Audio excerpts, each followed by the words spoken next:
grass not supposed to be green. Fate's not supposed to be seen. The sky's not supposed to touch the ground. And a square's not supposed to be round. The moon's not supposed to touch the sun. And a two is not supposed to be one. And the heart's not supposed to weigh a ton. And forever's not supposed to be done. Winter's not supposed to come in June. And I am not supposed to have the blues. There are so many things that are not supposed to be, babe, except you and me. There are so many things that are not supposed to be. Ooh, babe, yeah, except you and me. Night's not supposed to be long. Yeah. No one is supposed to be alone. Understanding is not supposed to be confused. And the wind is not supposed to lose. Like fire's not supposed to freeze. Like joy is not supposed to grieve. Like you are not supposed to lead. What I said I'm not supposed to mean. He is not supposed to have your heart. Baby, we are not supposed to be apart. There are so many things that are not supposed to be said. You and me. There are so many things that are not supposed to be. Hey, baby, it seems just like no seasons changing. Oh, this earth with no creation. Oh, heart with no feelings. Or a sickness without healing. Just like a frozen spring. Or a bird with no wings. Just like a song melody. That's how my life would be. Like the night skies with no stars. The lonely road. No hope, no heaven walks in the dark. That's how we'll be one. There are so many things, yeah, except love. So many things that are not supposed to be. Like having nowhere to breathe. Like having nowhere to breathe. Like having no rain for the sea. There are so many things that's not supposed to be. Not supposed to be. Except you and me. Baby. Yeah, yeah, baby, yeah, except you and me. All right, you guys. All right, all right. Hey, everybody. Thank you guys for coming over to my channel. I am your host, Hollywood Next, presents Pieces of the Puzzle. We are going to be putting together Don Russell pieces, and what I'm about to read to you guys is exactly what got R. Kelly convicted. Okay, so this is the information that was presented in R. Kelly's trial. As I sat in his trial, and I heard when they brought up Don Russell and the things that he had done to get himself indicted, but yet they put and merged his charges with R. Kelly's case, and it was presented in R. Kelly's trial up in the Eastern District of New York. The Brooklyn Federal Court. So I'm going to be reading to you guys Don Russell's arrest warrant from beginning to the end. It's 23 pages long, and I'm going to just get right into it. So I am ready. You guys ready? You ready in the chat? Everybody ready in the chat? Let's see.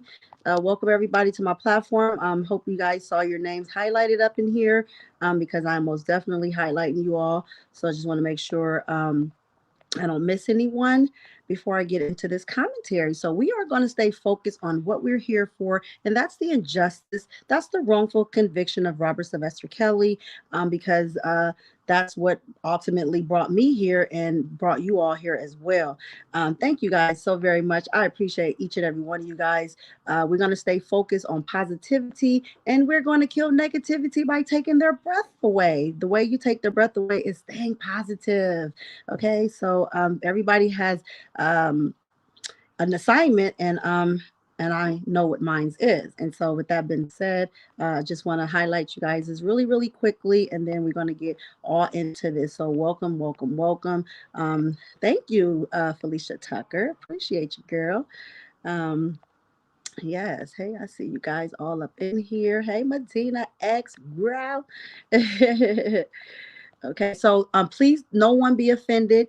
If you got, yes, the gig is definitely up. The exposing them all, most definitely over here is where we expose them all one by one, putting these pieces to the puzzle together, one piece at a time. Okay, so just trying to get down to the bottom. I see you guys are still coming in. I wanted to say, please do not be offended that if you notice there are no moderators on the channel, because I want to be in control over the platform, because we got a lot of, infiltrators. I'm not saying that any of you guys are, because none of you guys over here are infiltrators, but I just want you guys to know that what I'm here for. And again, I will be adding moderators at a later time, but I definitely want to, as needed, I'll just start adding mods. So if you guys see anything, I will be looking at the chat, but I'm going to be focusing on my reading. So with that being said, I'm going to get right into the reading of Don Russell's affidavit in support of his arrest warrant. So this is what ultimately got Don Russell arrested, and then it's going to put the pieces to the puzzle together one piece at a time, so it brings some clarity to everyone who is kind of on the edge and uncertain. Do we support Don? He's for R. Kelly. Or do we not support Don? He's not for R. Kelly. And I'm telling you, he is not for R. Kelly, but you guys will hear for yourself what was used against R. Kelly in trial, which again, like I said, on top of all of the smoking mirrors, which were the liars, the inconsistencies, the made up narrative that R. Kelly was abusing, taking advantage, holding people against their will, and things of that nature. That was all false information. So I'm going to bring to you guys the facts of the case, and we're going to read it right here from Don's actual filed affidavit in the Eastern District of New York. And that's why they put it together with R. Kelly's case in New York, because it came out of the Eastern District as R. Kelly was facing trial and charges in the Eastern District of New York. So here we go. United States District Court, Eastern District of New York. United States of America against Donnell Russell, also known as Don Russell and Colin Dunn. He goes by these three names. Yes, he does. Okay, because they have it right here, all his AKAs. And then it says, it goes as, wait, let me just make sure I got this so I can, okay, here we go. Okay, so the Eastern District of New York, Sylvette Reynoso, being duly sworn, deposes and states that she is a special agent with the United States Department of Homeland Security. Homeland Security investigations, duly appointed according to law and acting as such.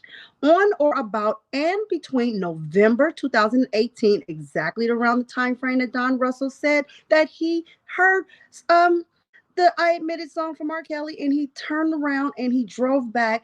So this is the timeline, okay, of what started and how it transpired and how he got himself involved in this case. And we're going to break it down, and I'm going to bring these pieces one piece at a time. So just stay tuned, okay? On or about and between November 2018 and February 2020, both dates being approximate and inclusive within the Eastern District of New York and elsewhere. The defendant, Donnell Russell, also known as Don Russell and Colin Dunn, together with others, did knowingly and intentionally use the mail and interactive computer services, electronic communication services, and electronic communication system of interstate commerce and a facility of interstate commerce to engage in a course of conduct that attempted to cause and would reasonably be expected to cause substantial emotional distress to Jane Doe, which is Faith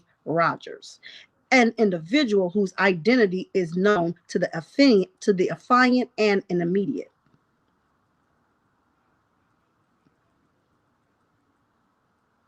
Family member of Jane Doe, Faith Rogers, with the intent to harass and intimidate Faith Rogers, they say Jane Doe, an immediate family member of Jane Doe, which was her mother as well.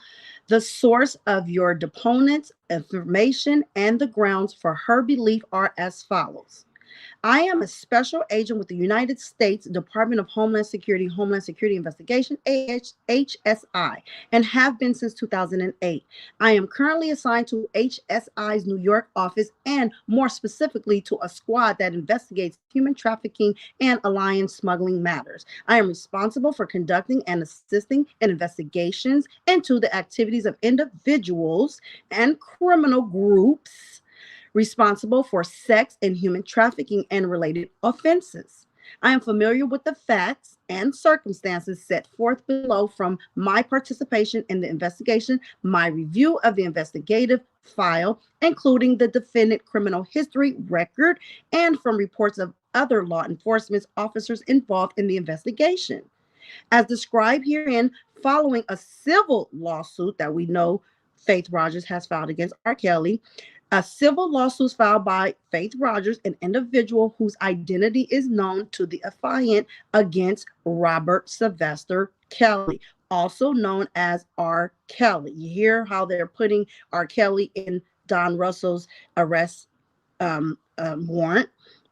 Okay, the defendant Donnell Russell, also known as Don Russell and Colin Dunn, together with others engaged in course of together with others. Together? Okay, let's go. Together with others engaged in a course of conduct designed to harass and intimidate Jane Doe, aka Faith Rogers, by, among other things, threatening to reveal potentially embarrassing, and then it goes as follows: because the purpose of this affidavit is set forth only those facts necessary to establish probable cause to arrest, I have not described all the relevant facts and circumstances of which I am aware of. Photographs of Faith Rogers, and to publicly reveal Faith Rogers' sexual history if Faith Rogers did not withdraw her lawsuit against R. Kelly. Now, here's the background. The U.S. Attorney's Office for the Eastern District of New York and the Department of Homeland Security Investigation, New York Field Office, collectively the government, and investigating Robert Sylvester Kelly, also known as R. Kelly, hereinafter Kelly, and others for their participation in racketeering enterprise involving bribery, the production of child pornography, transportation of women and girls across state lines to engage in illegal sexual activity, including sexual contact with individuals who were too young to consent to such activity under state laws, and failure to notify sexual partners of sexual transmitted diseases prior to engaging in sexual intercourse in violation of state law and related substantive offenses, and for arranging for travel in interstate commerce with intent to promote, manage, establish, and carry on an extortion in violation of state law. So just in case you guys missed, the most prudent thing that I could have said was, we know R. Kelly was facing racketeering. We know R. Kelly was facing an enterprise involving bribery, the production of child pornography, transportation of alleged women and girls across state lines to engage in illegal sexual activity, including sexual contact with individuals who were too young to consent to such activities. This is what R. Kelly was facing and fighting. And you guys said, where's the racketeering? It has to consist of more than one or more persons. Here's the other individual who inserted himself, involving himself to make the racketeering stick against R. Kelly. Now, had Don Russell, Colin Dunn never ever did this to Faith Rogers in particularly, R. Kelly never would have had racketeering charges. He never would have been facing Mann Act charges, and he never would have been convicted of these charges. Okay, so let's continue to read further on. On December 5th, 2019, a grand jury in the Eastern District of New York returned a second superseding indictment, charging Kelly with racketeering involving predicate, racketeering acts related to 6 individuals whose identities are known to the affiant, including Jane Doe, which is Faith Rogers, and 4 Mann Act violations related to Jane Doe, Faith Rogers. Okay. The Mann Act violations related to Jane Doe are also charged as racketeering act in the indictment. Kelly is also charged with forced labor of Jane Doe in violation of 18 USC 1589A as a racketeering act. Now I'm going to go back up to a little piece that I didn't read because I wanted to get to that point. The original indictment was returned on June 20th. This is before R. Kelly was arrested on July. Okay. June 2019. The first superseding indictment was returned on July the 10th of 2019, the day before R. Kelly was arrested.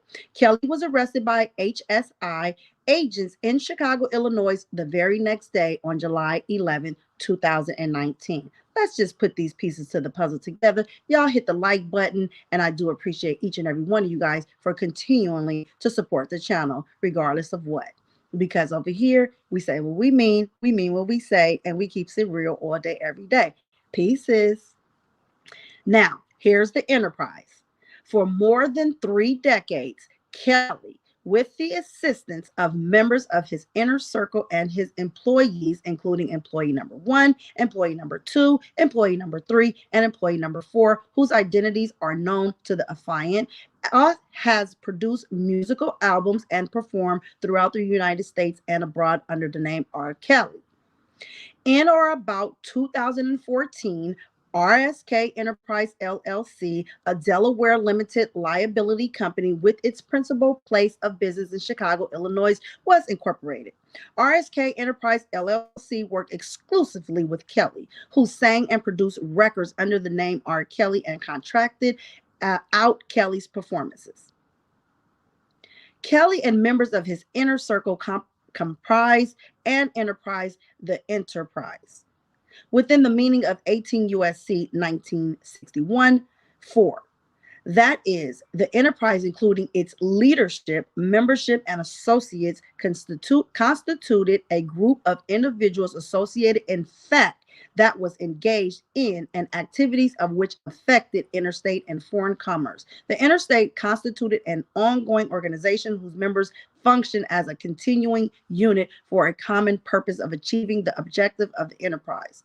The principal purposes of the enterprise were to promote R. Kelly's music and the R. Kelly brand, and to recruit women and girls to engage in illegal sexual activity with Kelly. By promoting R. Kelly's music and the R. Kelly's brand, the members of the enterprise expected to receive financial opportunities and personal benefits, including increased power and status within the enterprise. So if you're listening to what I'm saying to you, we know these are the exact same charges that R. Kelly was just facing in New York, as well as Donnell Russell, also known as Don Russell. So when you think about everything that I'm reading to you guys, and it's right here in the writings, it's basically saying that, wait 1 second. Hold on. Okay, hold on.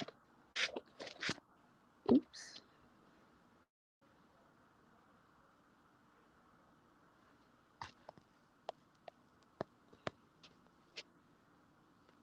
Hey.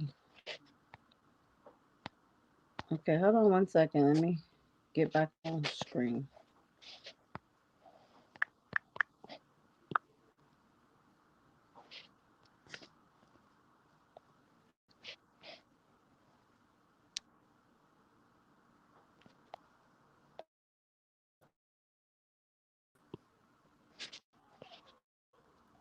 All right, back. Here we go. Okay, so now, in connections with the enterprise, Kelly and other members of the enterprise traveled throughout the United States and abroad to perform at concert venues and promote the R. Kelly brand. Through that activity and as described below, Kelly and members of the enterprise have encountered and recruited women and girls to travel across state lines to engage in sexual activities with Kelly, and Kelly regularly video recording his sexual encounters with these women and girls. Now, we've heard stories about R. Kelly allegedly recording and having videos of these recordings. If you guys watched Choke No Jokes platform the other day, when he did have Don Russell on his platform, and Don Russell said, yeah, we know that was R. Kelly pissing on girls, and I got all these tapes of R. Kelly having sex with women. So where did the tapes come from? People said Michael Avenatti. He just confirmed that he had tapes and he had this and he has that. So we know R. Kelly is facing these charges in Chicago, but they still use all this against him in New York to secure the conviction of the Mann Act as well as the RICO. Okay, so let's continue. Okay, so in connection with the enterprise, Kelly and other members of the enterprise traveled throughout the United States and abroad to perform and concert venues and promote the R. Kelly brand. Through that activity, and as described below, Kelly and members of the enterprise have encountered and recruited women and girls to travel across state lines to engage in sexual activities with Kelly, and Kelly regularly video recording his sexual encounters with these women and girls. The enterprise employed tour buses and Mercedes Sprinters to transport Kelly and other members of the enterprise, among others, to perform at R. Kelly's concerts throughout the country. When Kelly attended or performed at concerts and other events, Kelly and or members of the enterprise on Kelly's behalf invited women and girls backstage and to other events following Kelly's live performances. These women and girls were often offered wristbands and signified that they were authorized to attend an event. There, Kelly relied upon members of the enterprise to ensure that only those authorized to attend were allowed at the event, and to manage the flow of women and girls who was directly interacting with Kelly. When Kelly identified a woman or girl who he wished to see again, he either gave his contact information to the woman or girl, or obtained their contact information, or relied upon members of the enterprise to do so. Following these events, Kelly communicated with certain of these women and girls by telephone, including traditional telephone calls, text messages, iMessages, and FaceTime. As part of this communication, Kelly often requested the women and girls to provide him with photographs of themselves. And we know they said this because it's what they said during R. Kelly's trial. If you was in that trial as much as I was, not just coming in there once or twice thinking you know everything that you wasn't there privileged to hear every day. Okay, so let's listen, because all this.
All right, we're back.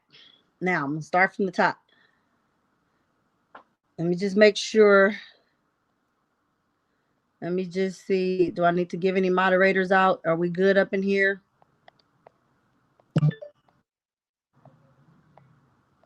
Okay. We good. We back on sounds on. Sound check. We good.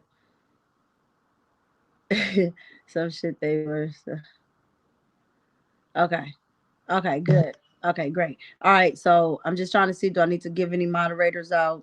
Looks like we good for the moment. But before I get any further, let me just open up another window in case I need to add some moderators to this content.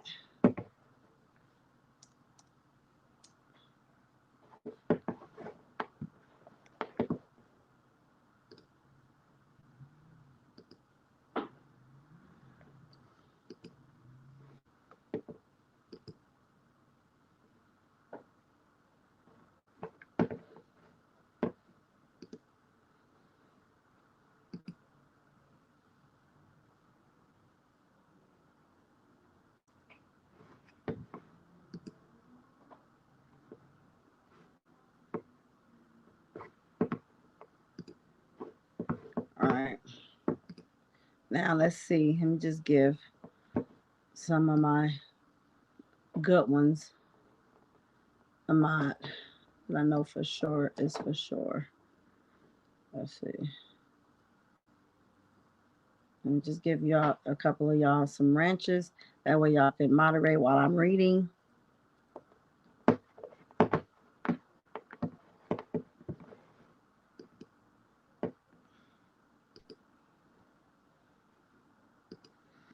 Okay, you get a moderator.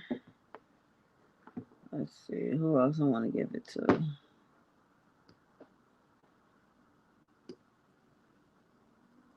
Let's see. Give you one, you always here. Let's see. You definitely get one, you always here. Let's see.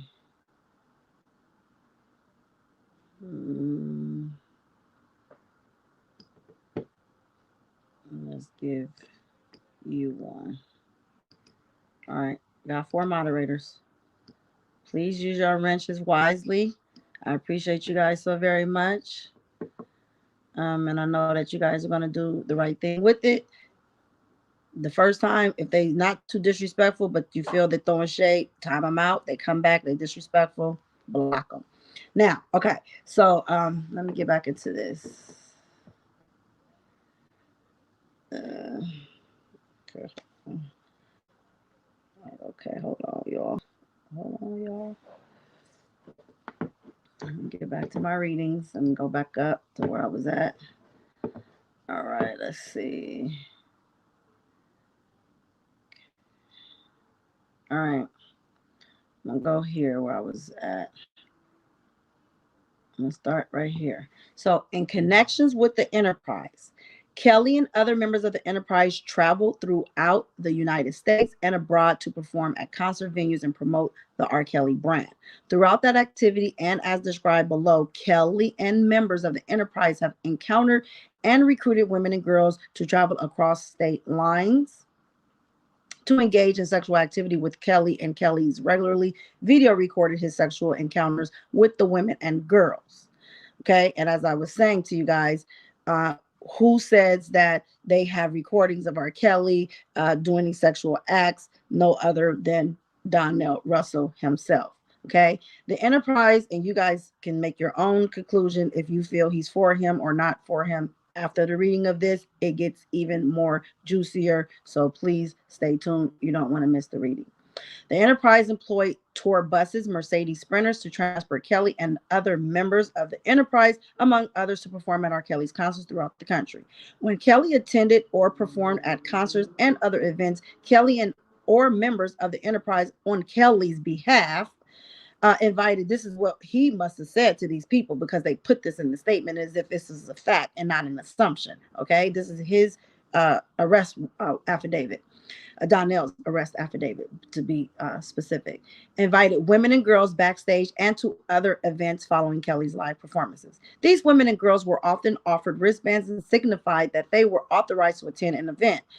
Their Kelly relied upon members of the enterprise to ensure that only those authorized to attend were allowed at the events and to manage the flow of women and girls who were directly interacting with Kelly. When Kelly identified a woman or girl who he wished to see again, he either gave his contact information to the woman or girl or obtained their contact information or relied upon members of the enterprise to do so. Following these events, Kelly communicated with certain of these women and girls by telephone, including traditional telephone calls, text messages, iMessages, and FaceTime. As part of this communication, Kelly often requested that the women and girls to provide him with photographs of themselves.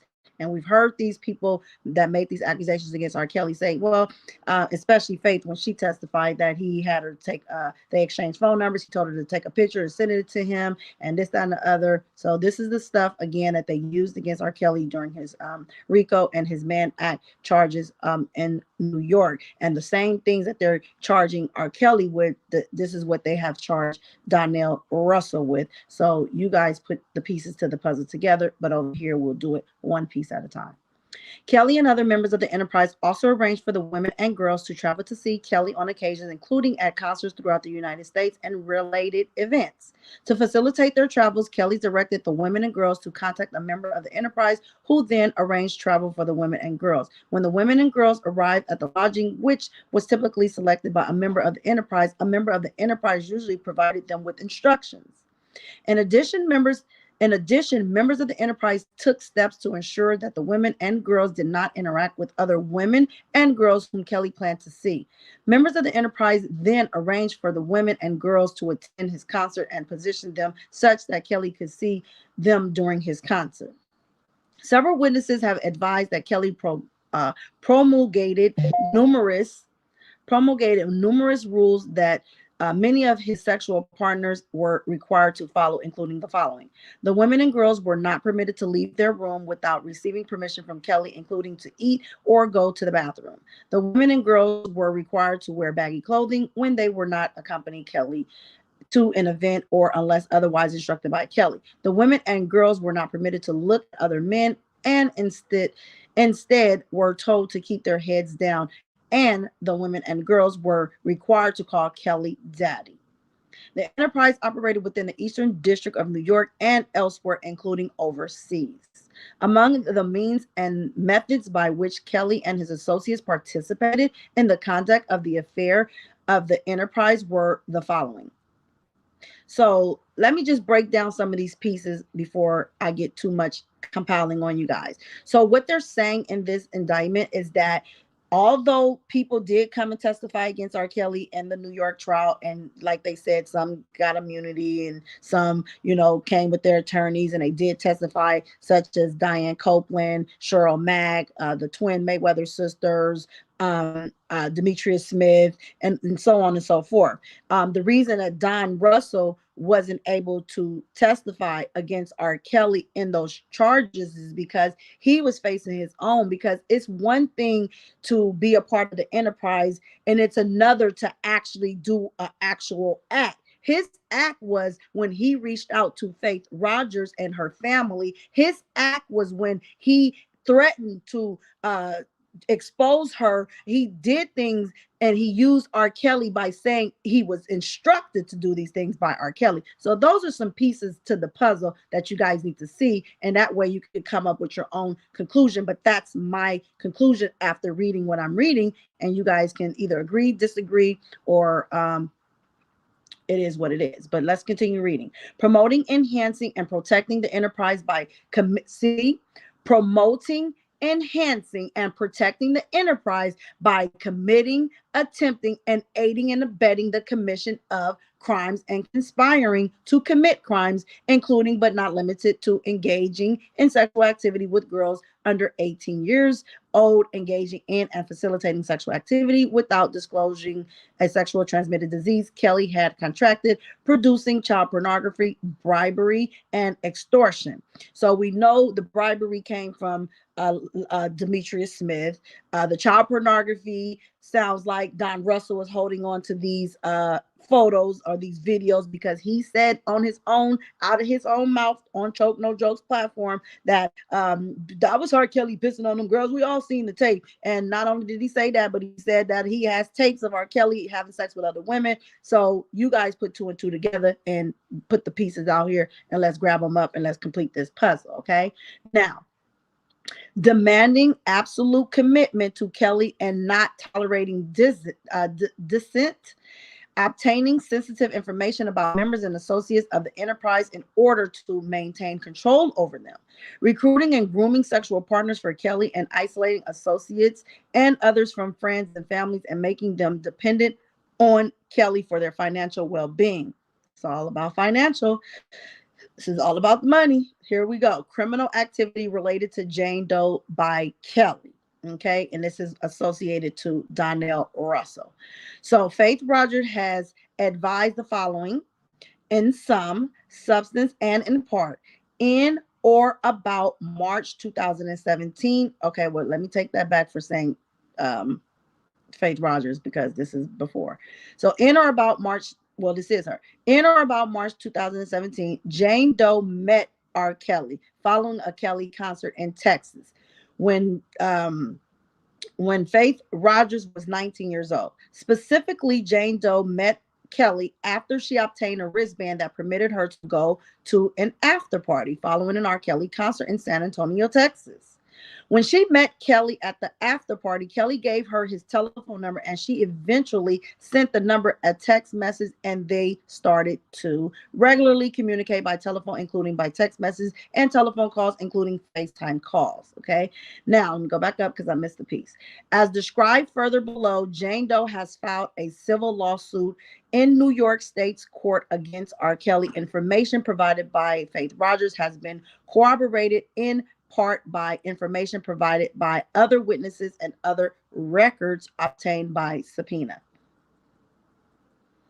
At Kelly's request, Faith Rogers contacted employee number 1 to arrange travel for Texas, where she lived, to New York, where R. Kelly was scheduled to perform a concert. Employee number 1 thereafter arranged Faith Rogers travel and advised her that her airline ticket and hotel would be directly paid for, and certain miscellaneous expenses associated with the travel that she incurred would be reimbursed. So that means if she spent any of her own out-of-pocket money, she would be reimbursed for it. Faith Rogers then traveled from Texas to New York and took a car service to the hotel designated by employee number 1 in Long Island, New York. But I got to go back up because there's a big reading in here. Now, based on records obtained by subpoena and information provided by witnesses, including employee number 1, employee number 2. Employee number 1 worked for several years as an assistant to Kelly and frequently handled travel arrangements for women who traveled to see Kelly at Kelly's request. Southwest Airlines records show that Faith Rogers traveled from San Antonio, Texas to Nashville at 7:15 in the morning on May 18, 2017. And then from Nashville to LaGuardia Airport in Queens, New York, on a flight departing at 10 a.m. the same day. Southwest Airlines records further shows that Faith Rogers traveled on a flight from LaGuardia Airport to San Antonio on May 20th, 2017 at 5 p.m. In addition, Faith Rogers provided copies of text messages exchanged in her possessions between Faith Rogers and employee number 1 to the government. One such exchange indicates that at approximately 9:20 in the morning on May 18, 2017, Faith Rogers sent employee number 1 a text message stating, "Just landed in Nashville. Do you know what the plan for when I arrive?" Thereafter, employee number 1 sent text message to Jane Doe stating, "When you land, your destination is the Hilton, Long Island, Huntington, 598 Broad Hollow Road, Melville, New York, 11747. A room under your name at the Hilton for 2 nights." After arriving at the hotel, Faith Rogers sent the text message to employee number 1 stating, "I am here, checking in. They don't see anything under my name." Employee number 1 then texts Faith Rogers, "Can you ask them to look up my name?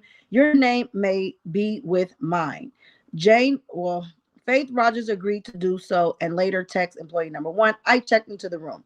Thereafter, employee number 1 texts Faith Rogers to let her know that there is a show tonight starting at 8 p.m. and later added, I'll let you know what time to head to the venue. Stand by for address. Venue theater at Westbury 96 Brush Hollow Road, West Burr, New York 11590. Employee number one thereafter sent a text message to Jane Doe number six indicating that she would request an Uber for Jane Doe to take her to the venue.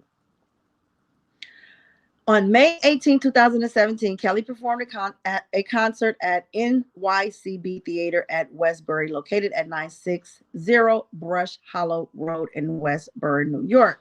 Records from the Hilton Hotel on Long Island show that 2 rooms were reserved under employee number one's name for May 18, 2017 and May 19, 2017. When Jane Doe arrived at the hotel, employee number one instructed her to be ready at a particular time. At or near the employee number one had told Jane Doe was transported to the concert venue for an R. Kelly's concert. Following the concert, she returned to the hotel. At approximately 6 o'clock a.m., Kelly unexpectedly arrived at Jane Doe's room and loudly announced his presence. With him was a backpack, which appeared to contain at least one iPad. Jane Doe allowed Kelly to enter her hotel room, and Kelly eventually engaged in sexual intercourse with Jane Doe in the hotel. Kelly did not wear a condom prior to this encounter. Kelly did not mention to Jane Doe that he had contracted herpes, a sexually transmitted disease. During the encounter in the hotel room in Long Island, Kelly told Jane Doe in sum and substance that if she was really 15 or 16 years old, she could tell Kelly. Jane Doe told Kelly she was 19 and offered to show him her driver's license. Following the trip to Long Island, Jane Doe continued to communicate with Kelly by phone and text messages. Jane Doe next traveled to Chicago, Illinois to see Kelly in June 2017. As with her trip to Long Island, employee number one booked her travel and instructed her when she should be ready. Now, text messages between Jane Doe and employee number one, which Jane Doe provided to the government, indicated that employee number one booked Jane Doe on a flight departing San Antonio, Texas at 7:05 p.m. on June 14, 2017 to Chicago, Illinois. Records from Southwest Airlines show that Jane Doe was booked on a return flight from Chicago, Illinois to San Antonio, Texas on June 16, 2017 at 12:10 p.m. The payment records for the ticket purchase reference employee number one's email. Jane Doe stayed at the Homewood Suite and was later brought to a recording studio to see Kelly. During that visit to the studio, Kelly pulled out his penis and directed Jane Doe's head onto his penis such that she could perform oral sex on. Following the trip to Chicago, Jane Doe continued to communicate with Kelly. Jane Doe next traveled to see Kelly in December 2017 in Dallas, Texas, where he had a concert and Kelly again had sex with her. And I just want to stop for a second because this is what Deborah Canick had cross-examined her about when she said that during the visit to the studio, Kelly pulled out his penis and directed her to give him some head onto his penis such that she could perform oral sex on him. But then she did all this and she claimed that she did this unwillingly. But then on cross-examination, Canick also said, so you did this unwillingly, but then you followed up with the trip to Chicago and you continue to communicate with R. Kelly. Jane Doe next traveled to see Kelly in December. After all this is occurring, she still is in communication with him. But I'm just showing you this because this is what was used against R. Kelly during his trial. But this is also being brought up in the charges against Donnell Russell because he was in communications with her, and we're going to get more to it, but this is just the full breakdown, and I'm not going to miss anything in my readings, okay? So Jane Doe next traveled to see Kelly in December 2017 in Dallas, Texas, where he had a concert, and Kelly again had sex with her. While together in Dallas, Kelly told Jane Doe in substance he was residing with multiple women, including some who had been living with him since they were 15 years old, and that he liked Jane Doe because she reminded him of those women. Kelly next arranged for Jane Doe to travel to Los Angeles to see him in January 2018. During the trip, Jane Doe went to a recording studio in Los Angeles to see Kelly.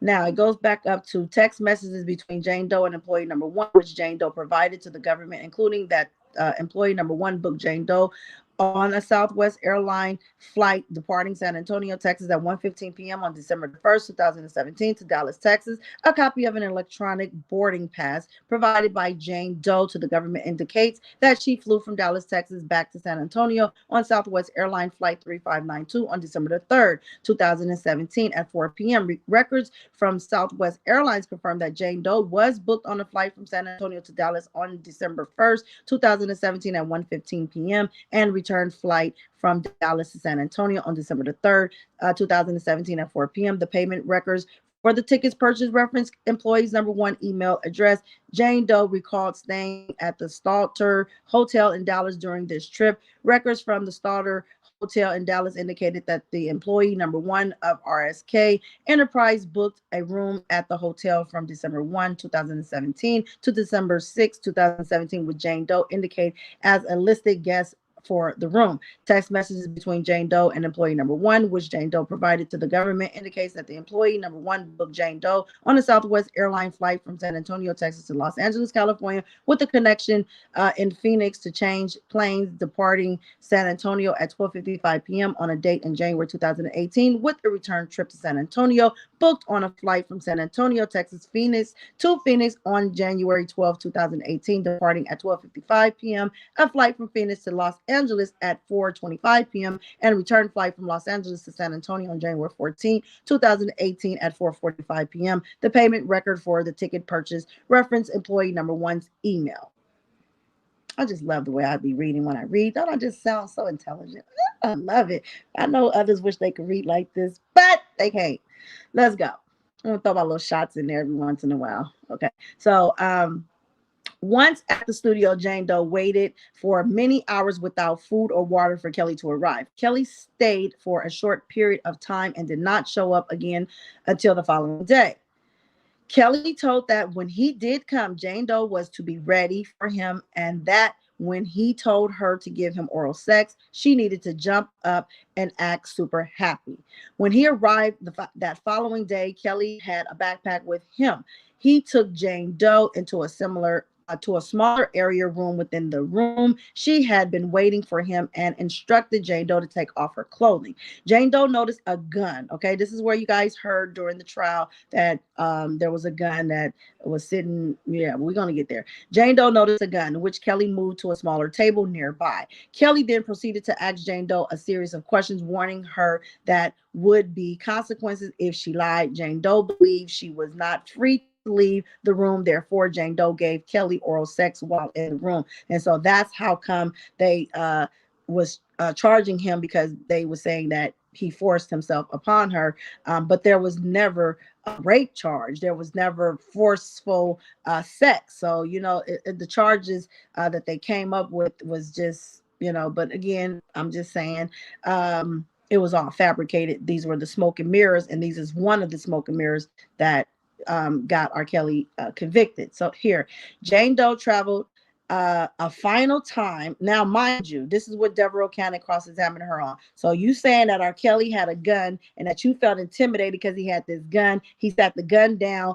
But then after all this happened, you mean to tell me you traveled again to see the man? So that's why I feel that her story was not creditable, and that he should have never been found guilty for her and all of them, because they all fell short with their stories. They couldn't be consistent. And it doesn't make any sense if you're having sex with somebody that you claim you was feeling fearful and you felt like you couldn't leave, you was being held against your will, but you went ahead and gave the man oral sex anyway. But then as I continue to read, you're going to hear Jane Doe traveled a final time to meet R. Kelly in February 2018 in connection with Kelly's trip to New York City for the 2018 Grammy Award. She recalls staying in Kelly's room at a hotel with the name that sounded like the Mandarin. The day after she arrived, Kelly entered the hotel room at approximately 10 o'clock or 11 o'clock in the morning. And when he walked inside, he immediately propped an iPad, opened all the curtains, and said, "You need to get used to my schedule." Kelly then put Jane Doe in front of the iPad camera and told her to touch herself. And so again, these are the things that was being said during trial, and I'm reading it because they put this inside the arrest warrant of Donnell Russell, just to make it make sense. Why am I reading this? Is because they put this in his arrest warrant, and we're going to get more down to it. We're almost getting there, into the juice, into the meat. So an employee number one has advised that in approximately February 2018, she observed a handgun behind the bar area in Kelly's Chicago studio. So now you have where one of the Mayweathers testified against R. Kelly that they did see R. Kelly with a gun. He had it at behind a bar area in the Chicago studio. So this is the people who was working against R. Kelly and putting these connections together. But again, they all fell short because they all really lied and was just trying to keep the narrative going, but they couldn't keep the narrative going because they couldn't remember what they had said, and they had to be reminded on stand what they stated by Deverell Canning having to refreshing their recollections by presenting to them this right here type of documents. So the 60th annual Grammy Awards were held on January 28, 2018 at the Madison Square Garden in New York City. Records from the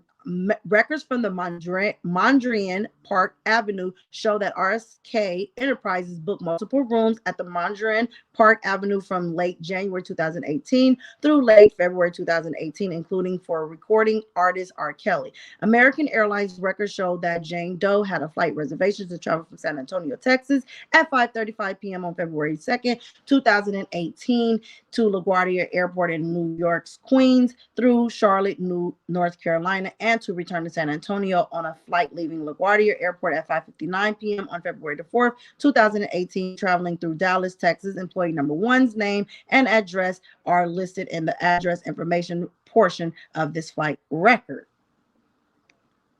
And I think a lot of this stuff is not even accurate. I believe a lot of this stuff is because they was booking these flights, and because the employees' names and address are listed in the address information portion of these flight records, that it just doesn't make any sense, because I mean, it just doesn't make sense. When you booking a flight, you put all your information in there, but I guess however they had this plot scheme, this is what it went. So iPad camera and told her to touch herself. When she declined to do that, he stopped recording. Kelly thereafter engaged in sexual contact with Jane Doe. Prior to this encounter, Kelly did not tell Jane Doe that he had contracted herpes. Jane Doe thereafter learned that she had contracted herpes from Kelly and subsequently filed a lawsuit against Kelly. She didn't try to go file a police report. She didn't go try to go get some criminal charges brought against him, but she went immediately for the money. She was going for the bag by any means necessary. They all want the bag. They don't care about getting nobody arrested. Just, you did this, I want to get paid. Period, point blank. Just don't make sense.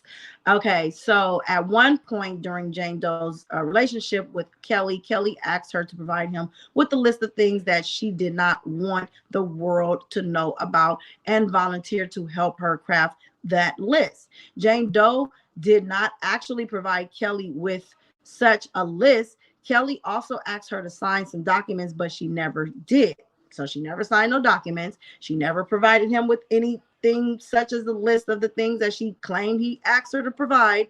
Okay, so Jane Doe has provided the government with copies of various communications she engaged in with both Kelly and his employee number one using an iPhone. The communications with Kelly include a screenshot of a FaceTime video chat between Kelly and Jane Doe. I mean, that's nothing. I mean, okay, you FaceTimed them, okay? During which Jane Doe refers to Kelly as daddy, and where the two send photographs of themselves to each other. Now, here is the probable cause that they are charging Donnell Russell with now. So as noted above, or about May 21st, 2018, an attorney for Jane Doe at the time with the law, and see, this is the stuff that they was literally presenting during R. Kelly's trial that got R. Kelly convicted, and now they're trying to go ahead and convict Donnell Russell because of what I'm about to start reading to you guys right now. As noted above, on or about the May 21st, 2018, an attorney for Jane Doe at the time with the law office in Brooklyn, New York, the civil attorney filed a lawsuit on Jane Doe's behalf against Kelly in New York County Supreme Court. The lawsuit alleged multiple causes of action against Kelly related to Kelly's sexual interactions with Jane Doe, including inter alia. It says alia, but I guess it's alias. They just forgot the S.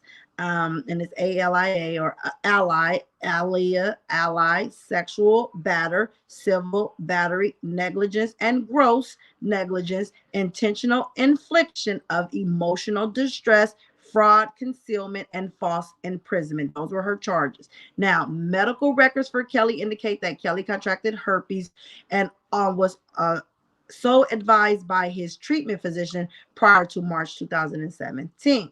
And that's where the false doctor comes in, who didn't even test him, but yet treated him for having contracted herpes without confirming that he actually had herpes. And I can say this because I was there during the trial, and this is what I heard, this is what I wrote, but I'm not reading my notes. I'm reading from Donnell Russell's arrest indictment. Now, the lawsuit sought general and special damages, compensatory damages, punitive and exemplary damages in amounts to be determined at trial, as well as costs and reasonable attorney fees from Kelly.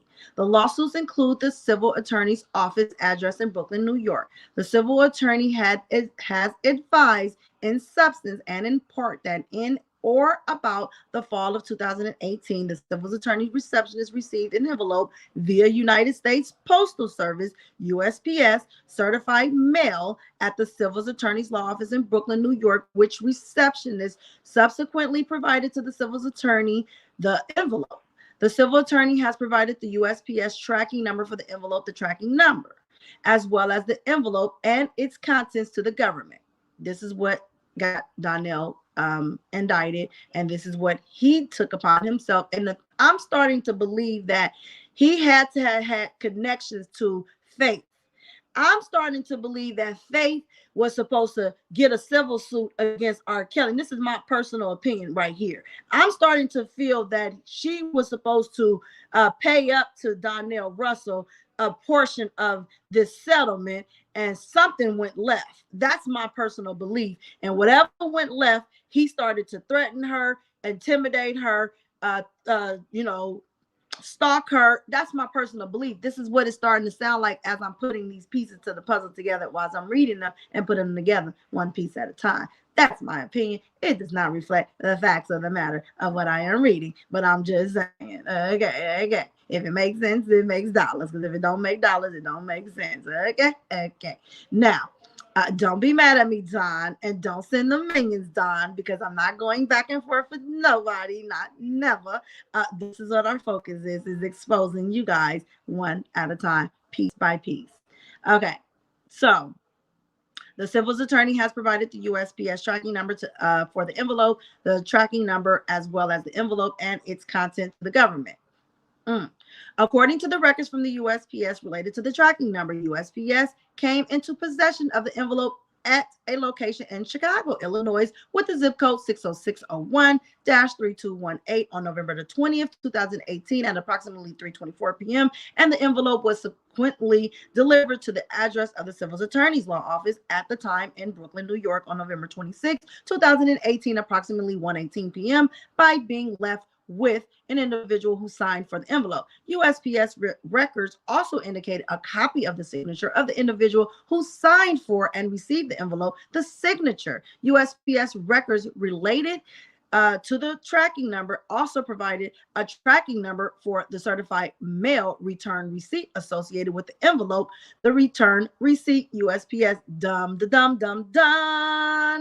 Why would you send yourself a certified mail return receipt and no one is going to track back to you? But hey, that's on you because you did this and you put R. Kelly in a situation where he was just convicted of Mann Act and RICO racketeering because of what you have done to this individual for certain. In March 2019, the civil attorney was convicted by a federal jury in the district of obstructing an official proceeding and conspiring to do the same. When the civil attorney provided the letter to law enforcement, she was facing indictments to this district awaiting trial, but did not disclose her pending indictment. So she's doing criminal activity. She ain't let nobody know she's being indicted, but she's trying to get in on the gravy train because they're trying to extort R. Kelly. So I'm starting to believe all these people was connected. And again, that's my personal opinion. I'm just saying because I'm entitled to it and I'm sticking to it. Period. So let me just get further into this. Okay. Now, let's see. Let's go. All right. Records related to the return receipt tracking number indicated that the destination address for the return receipt was 219 North Justine Street, Chicago, Illinois, 60607-1403. And we know Justine Street to be the studio where R. Kelly had his studio at. The address of a warehouse rented and used as Ally, a recording studio by Kelly at the time. Law enforcement agents interviewed an individual who, among other things, was responsible for handling incoming mail at the Brooklyn building in which the civil attorney's office was located in November 2018. This individual was shown a copy of the signature from the USPS records and confirmed that the signature belonged to him or her. I have reviewed the contents of the envelope, which contained the following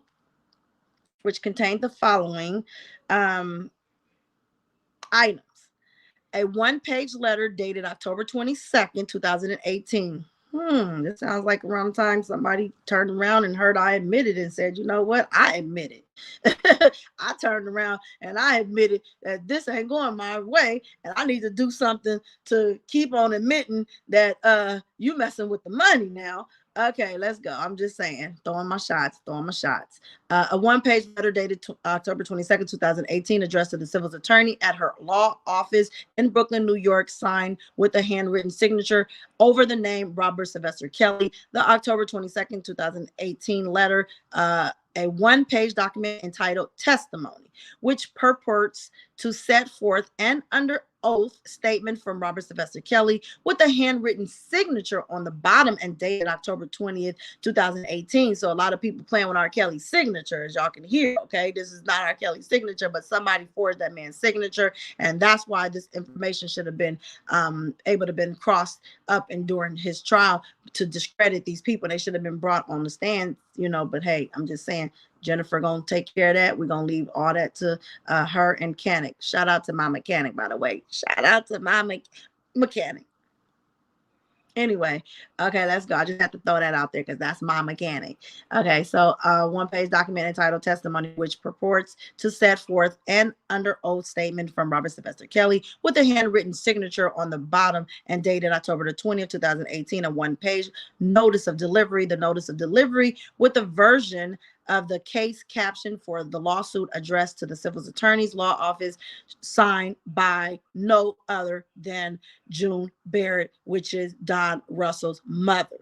She had no authorization, no authority whatsoever to forge R. Kelly's signature and handwritten letter that we know R. Kelly don't have that ability to handwrite these things, but yet they put it off on R. Kelly. And that's why you guys should see why you should find Donnell Russell guilty of these charges. Okay, he's guilty. He set Kels up, him and his mother, and not only did he set them up to get them messed up with these RICO racketeering Mann Act charges, but he also got his belongings. Okay, and people say, why they worrying about his belongings?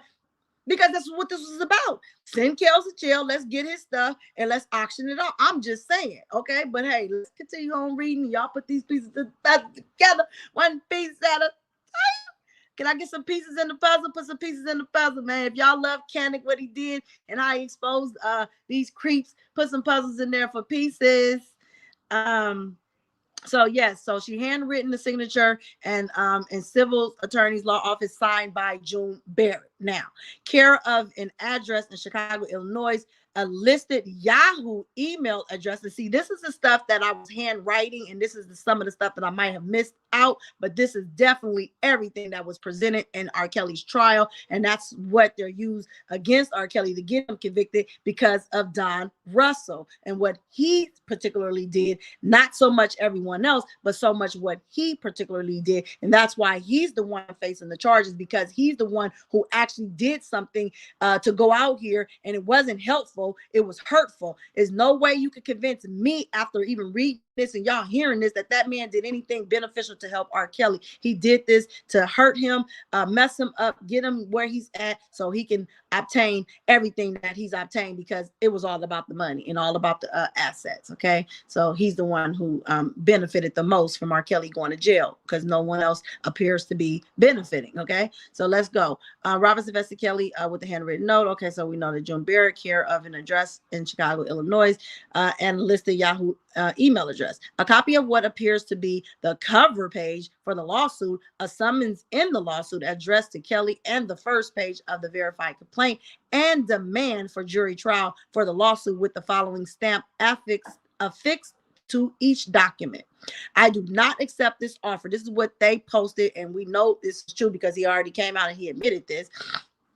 I do not accept this offer to contract, and I do not consent to these proceedings, because that's why Faith was trying to get a civil suit against R. Kelly. And so Don had his mama act as a notary and forged this letter on the behalf, and said it was for R. Kelly, and presented this to Faith Rogers' attorney at the time, who was already dealing with her own criminal indictment that she didn't tell nobody about, because it's like, shit, if I could get him if I can get a payout on R. Kelly, then I probably could pay my way out of what I'm dealing with.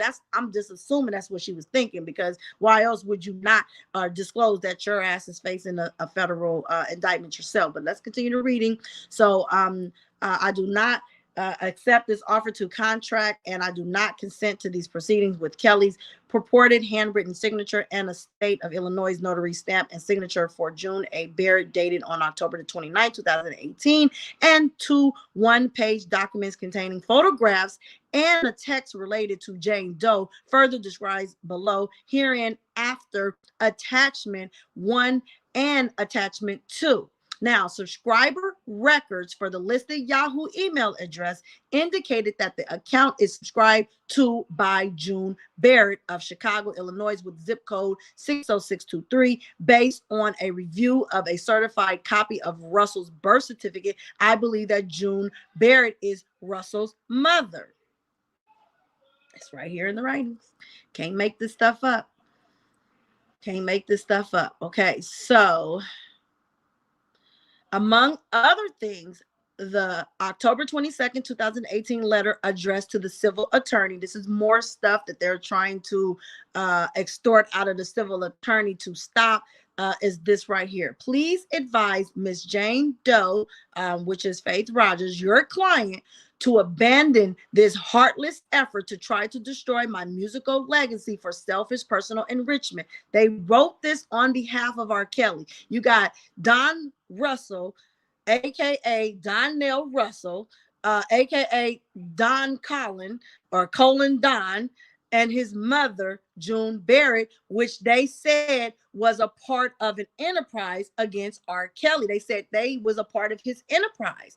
And so when y'all say, well, why was no other enterprise members arrested? Why was nobody else, well, here's the enterprise member right here who took it upon himself to do these things, and say R. Kelly instructed him to do these things. But we're gonna get further into it, but let's just continue reading. I'm just trying to give y'all some pieces along the way. I don't want to be putting all this on y'all without unpacking some of it. So I'm just saying, nobody else don't want to read this, nobody else want to bring the truth to y'all, so y'all come to the right platform. Don't let nobody deter y'all, don't let nobody turn y'all backs away from where y'all gonna come and get some factual information, some content that's relevant to how and why R. Kelly was convicted of the Mann Act, as well as the racketeering charges up in the Eastern District of New York, Brooklyn Federal Courthouse. Let's go.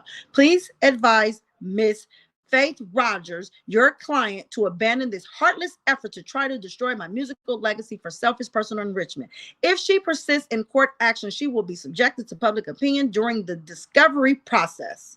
So they're threatening to expose her personal they're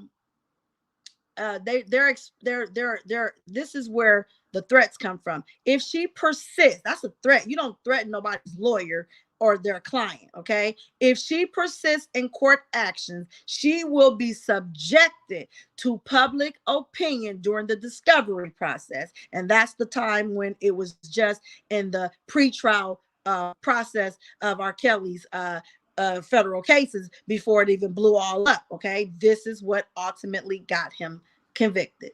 For those that just don't want to believe Don didn't do it. Pieces. Here we go. Now, for example, my law team is this is the continued letter. For example, my law team is prepared to request the production of the medical test results providing the origin of her STD claims. So what I'm assuming, just reading that before I go further, is like I said, there had to have been some communications between Don and Faith for Don to have been aware that Faith already had a herpes, because we know it came out that she had herpes back in 2013, way before she met R. Kelly. So somehow I'm assuming, this is my personal opinion, so let me take the personal away from the facts, okay, that he had to have known her to know her history, and they had to have been conspiring together to go in and set up R. Kelly and be one of his alleged girls that, you know, you interact with. You get to meet him at the concert, you get to hook up with him, and now you get to fly all over the world, and now you get to say he gave you herpes, but he knew you already had herpes, and that's why he was willing to expose you. That's my opinion, because if you think about it, everybody who did this to R. Kelly, they had a girl of their own. Bubba had Jahanda. Sounds like Don had Faith. Don might have even had Joycelyn and Azriel as well, because we know he was like, just give him a song, just give him a song. That's extortion. So this is their plot, and I believe it fell short. It blew up in his face because she probably was like, I ain't giving that nigga shit. Whatever me and my lawyer about to get, we fit to get it, run with it, and get that, split that, and we ain't giving him shit that. You feel me? I'm just saying that it just makes all the sense to me in the world. Now, only person can confirm this is the facts of the truth when it comes out during the trial, okay? Because he's going to trial for this stuff. But I'm just saying, hey, y'all tell me what you're thinking, huh? Yeah, buddy. Hey, you want to defend him? You defending him? That you exposing yourself. That all y'all think y'all fit to get a payout, because everybody knows he has the masters. Everybody knows he got the intellectual property, and he's promising that he gonna pay you. He gonna pay you. You gonna get $1 million. You gonna get $1 million. You gonna get $1 million. You gonna get $1 million. Everybody gonna get $1 million. That's what it sounds like to me. Put them pieces if you think these is puzzle pieces. Okay, let's go. Now, so the origin of the STD claim, as well as 10 personal male witnesses testifying under oath about her sex life in support of her claim, and complete record of her text, FaceTime messages exchange, which will be reviewed to match and be authenticated by the recipients to ensure there are no omissions or deletions. And see, this is why he had to have been connected, because he knows who her partners are, and that's why he said, I got the evidence that can clear R. Kelly, and the evidence that you got is extortion evidence, because it's not going to clear him. It's going to get him convicted, and it's going to get you indicted because you sat here and you threatened, and you was trying to extort. That's what this was all. This is extortion. He was trying to use her to get the bag to bring him back the bag. I'm just saying. Okay. If Mrs. Faith Rogers really cares about her own reputation, and again, all this stuff was used against R. Kelly in trial. What I'm reading to you is what was presented in evidence when they cross-examined, when they did the direct examination on Faith Rogers. This is her exact statement. This is everything that was presented against R. Kelly. They use all of what I'm reading to you against him, and but they using it against Donnell Russell, because he did this with his mom and used his mama to fabricate that she was still a notary, knowing she had no license to be a notary. And they wrote the letter on R. Kelly's behalf, because we know R. Kelly has a issue with the writings. And so here's your confirmation. But don't take it from me. I'm just pieces of the puzzle. I'm just putting this stuff together, one piece at a time. And I know this is irritating these spirits and these demons and these devils. And so, you know, they're going to try to come for me. So just beware when they get to coming, because if you step on Don toes, you step on their toes, and they going to try to extort you. They going to try to bully you. They going to try to intimidate you. They going to try to threaten you. They going to try to tell you, she talked about kids and she did this and she did that. Don't listen to her. She ain't creditable. But this is what you want to hear. And guess who's going to bring it? Piecez. Now, let's go. That's how you do it. That's how you kill them with your kindness, and you ain't even gotta I'm shit. You ain't gotta I'm shit, because it's my professional platform. Where they do that at? I'm just saying. All right, y'all. Enough is enough. Okay. Now, like I said, if she really cares about her own reputation, she should cease her participation and association with the organization of this negative campaign. Counter actions are in the developmental stages and due to be released soon. Now, what I just read just gave me a vision just that fast. I kid you not. So he says in this letter with the if she really cares about her own reputation, she should cease her participation and association with the organizers of this negative campaign. They was all together organizing this campaign. They all was working together. And here's the facts of the pieces right here in our faces. Like I said, they do it in your faces. So these are what they was doing. And he knew all about the organization of this negative campaign because everybody flipped. Nobody wanted to pay his ass. They all was trying to get the bag and run off and do their own thing. They was getting book deals and this deal and that deal, and nobody didn't give him his cut. So he's like, I'm willing to expose all their asses because he has what it takes to free R. Kelly. But he did nothing but hurt R. Kelly because what he was doing was criminal, and he's the enterprise, not R. Kelly. The people around him was doing this stuff, but they was using his name, falsifying signatures, using his mama to be the notary. They was putting this man in a situation that they put him in, and here you go. You're gonna learn today. I promise you. They say you can learn a lot from a dummy. So if they calling me a dummy, I guess you can learn a lot. Oh, these haters on my body, shake them off. I rebuke you, devil. You ain't gonna never stop me because you ain't on my level. You ain't get on my level, never. All right, let's go. Now, attachment 1, because I'm almost done, so I can do the food. Attachment 1 is entitled here. Here's another one. Faith Rogers, your client, which title is followed by 3 photographs of Faith Rogers' face, 2 of which appear to have been taken from TV interviews of Faith Rogers. Okay, just her face.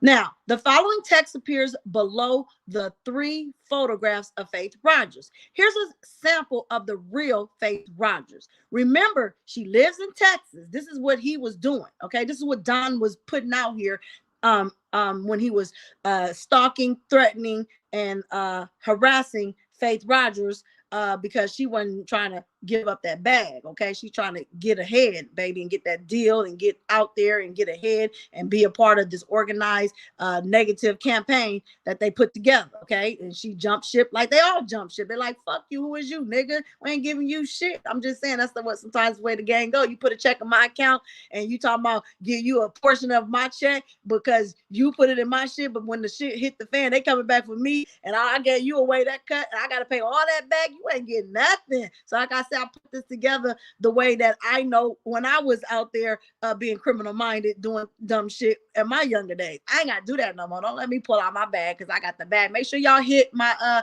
like button if you liking this content. My Cash App, if you want to donate, is $ Hollywood Next. Okay, somebody put Hollywood Next, one of my mods in the chat. Carmel, please, $ Hollywood Next, because you does it very well, baby. You don't miss a beat. Donate to the platform. Let's keep this platform running. Let's keep it moving. You know what I'm saying? Let's keep it going. But let's continue to bring these pieces to the puzzle. And I appreciate you guys in advance. Thank you. Okay, so now attached 1 is entitled here, your client, which titles is followed by the 3 photographs of Faith Rogers' face, 2 of which appear to have been taken from TV interviews of Faith Rogers. The following text appears below the 3 photographs of Faith. Here's a sample of the real Faith. Remember, she lives in Texas, so her claim of being intimidated falls flat because these pictures were sent via text. 4 photographs appear below the aforementioned text. 1, a photograph of Faith Rogers and a man who appears to be R. Kelly. A close-up photograph of Faith Rogers' face and the top portion of her exposed breasts, including a partial portion of her nipple. Okay, a photograph of Faith Rogers kneeling on a bed, which includes a partial portion of her exposed buttocks. And 4, a photograph of a text message exchange on what appears to be an iPhone, where the iPhone owner states, in a meeting, send me the picture, baby. So they had access to R. Kelly's phones. They had access to all R. Kelly's belongings. I wouldn't be surprised if they took this stuff out of his phone because they was connected together to, you send me this after you send this to him, and then you use his phone and send it, or somebody had access to R. Kelly's phone and they sent this to Donnell Russell because Don got it, but he gonna say R. Kelly did it. I don't believe R. Kelly did this. Piecez. Put them puzzles in there, y'all. We putting these pieces out here today. Okay, they want to come for me and ain't got nothing on me. I'm a supporter. So exposing anything that I've done in my past ain't got nothing to do with what's going on around R. Kelly. We sticking on R. Kelly, and I'm sticking to it. And I'm sticking to it. And I'm sticking to it. Free girls. They big men. Oh, they's men. They don't have content like this. I understand. They can't talk about Donnell. Yeah. Okay. Now, in the text, it says, in a meeting, send me the picture, baby. And Faith Roger responds with a clothed photograph of herself, following by an iMessaging stating, is this better, daddy? The following text appears below these 4 photographs. I assure you this would not be considered a Sunday go-to meeting dress. The next 2 pictures have been cropped for the sake of not exposing her extremities to the world yet. And this is what Don and his mother put out to Faith Rogers' attorney at the time, before the attorney was convicted of her own stuff she had going on while she was trying to be a part of this extortion with Don and Faith and his mama to take from Kells, okay, get him fucked up. Now, the next 2 pictures have been cropped for the sake of not exposing her extremities to the world yet. I'm a singer, not a doctor, so how does Miss Faith Rogers justify her transmission of these kinds of pictures? Based on my review of attachment 1, I believe the references to the next 2 pictures is a reference to the close-up photograph of Jane Doe's face and the top portion of her exposed breast, including a partial portion of her nipple area, and the photograph of Faith Rogers kneeling on a bed, which includes a partial portion of her exposed buttocks described above that appear on top of this text. Attachment 2 consists of 3 photographs of text messages exchanges on what appears to be an iPhone, with the following text above the photograph. Miss Faith Rogers' usage of daddy was her choice. It's a very interesting how the differences in age only becomes a factor when things didn't go as she planned. So he's the one extorting her, not R. Kelly. He's using R. Kelly to be the money train to pay up, but he was extorting her. He's the one that's writing this on R. Kelly's behalf and saying it was instructed to do so by R. Kelly. Let's make this make sense. Pieces. Okay. Now, in age only became a factor when things didn't go as she planned. The text message exchange include text to the owner of the iPhone where the owner is called daddy, and a text message where an address is disclosed. Based on training, experience, and knowledge of this investigation, there is probable cause to believe that when the author wrote, the next 2 pictures have been cropped for the sake of not exposing her extremities to the world yet. It's the word yet, okay? The author intended to communicate to Faith Rogers that if she did not withdraw the civil lawsuit she filed against R. Kelly and intimate and potentially embarrassing photographs of Faith Rogers would be publicly released. Okay, and this is what he was willing to do, and that's why he was all on platforms showing the photos. And that's just why he did what he did. Make this make sense. Another piece. Now, Faith Rogers did not withdraw her lawsuit against R. Kelly because she was like, you know what, you put me up to this, and this is my assumption. I could be wrong, but I'm just saying, in my opinion, don't reflect the facts of the truth of what I'm reading, but my opinion. She was like, you put me up to this. I didn't went this far. I'm not turning back now. So it is what it is. He fell out with her ass. Now he wants to expose her. He wanted to expose her, not R. Kelly, because R. Kelly didn't even care. Or like they said in trial, he didn't even reach out to the girl no more. He did nothing else with her. He was done. He was done. Like when he's done with you, he done with you. Don't call you, don't reach out to you, don't do none of that. So that's why I feel in my feelings that that this was one of Don Russell girls, and she flipped on him, and she's running for the train and to get the money and leaving him behind to pick up the pieces. Now let's get back to the facts of the reading. On January 6, 2020, the Honorable Lois Bloom issued a search warrant for an email account subscribed and used by Russell. The Russell Gmail account on December the 2nd, 2018, Russell, using the Russell Gmail account, sent an email to an individual whose identity is known to the affiant, the individual with the text, check this out. Kindest regards, Don Russell, and attaching a PDF document entitled Faith Rogers PDF. The Faith Rogers PDF, the second page of the Faith Rogers PDF contains the verbatim text described above from attached 1. Here's a sample of the real Faith Rogers. Remember, she lives in Texas, so her claim of being intimidated falls flat because these pictures were sent via text. This verbatim text is followed by the same 4 photographs that followed this text in attached 1, including the photographs of Jane Doe's partially exposed breasts and buttocks. The following text, which is not verbatim to the text described above in the attached 1, but contains a portion that is similar to the text following these same 4 photographs in attached 1, is written below the photographs on the second page of the Jane Doe PDF. Okay, which is Faith Rogers. Here it says, I assure you this would not be considered a Sunday church dress. The next 2 pictures have been cropped from the originals for the sake of not exposing her extremities to the world. Yet has Faith Rogers justified her transmission of these kinds of pictures? For instances, her showing off her new boob job via FaceTime. We also have the infamous video that were supposedly taped without her knowledge or consent. And the one of the videos shows Mrs. Faith Rogers looking directly into the camera while she's riding Mr. Kelly, and another she's performing oral while looking directly in the camera. So they was extorting because it says here, for instance, her showing off her new boob job via FaceTime. We also, okay, he says we also have the infamous videos that were supposedly taped without her knowledge or her consent. And one of the videos shows Faith Rogers looking directly into the camera while she's riding Mr. Kelly, and another she's performing oral. So this was all, again, a setup, and I'm sticking to it. Now, the third and final page of the Jane Doe Faith Rogers PDF is exactly the same as attachment number 2. It consists of the following text.